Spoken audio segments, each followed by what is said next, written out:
Wells Fargo Short Sales. Hey, Mike Rigley, certified default advocate, distressed property expert, and your short sale specialist here. Thanks for joining us. You're looking for short sale information? Today let's talk about Wells Fargo Short Sales. Now, Wells is one of the 5 major lenders who are signatory to the recent state's Attorney General's $26 billion settlement. While one of the 5 largest lenders, Wells Fargo Short Sales can be simple or they can be a bear. Let me explain.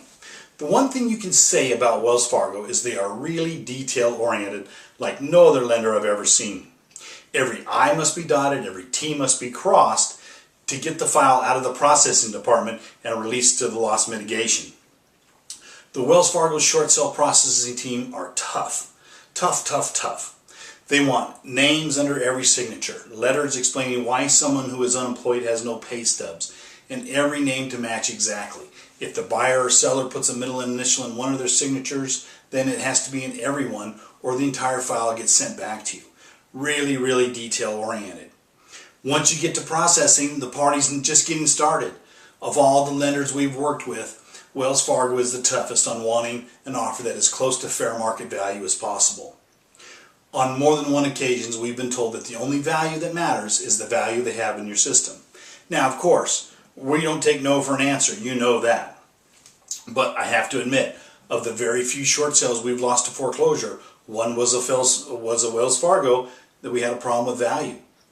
We and the buyer's appraisers thought the value was less than what Wells did. Wells closed the file and foreclosed on the property, and guess what? 3 months later, they sold it as an REO, a bank-owned property, for less than what their offer was. At least you have to give them credit for sticking to their guidelines.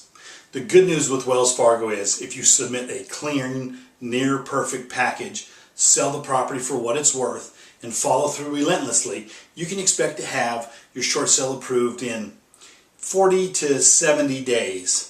We average about 60-62 days on our approvals with Wells Fargo. Pretty good, all things considered. Now, they can be tough. If you don't ever get the package right, you never get your approval. So it's all in the preparation, as we've talked about before. To get a better idea of when your home will be worth what you owe, log into www.shortsaleandloanmod.info for a free estimate, or call me today for a free no obligation consultation and for the latest short sale information. Call me today, sleep better tonight. You'll be glad you did, and I'll see you soon. Thanks for joining us.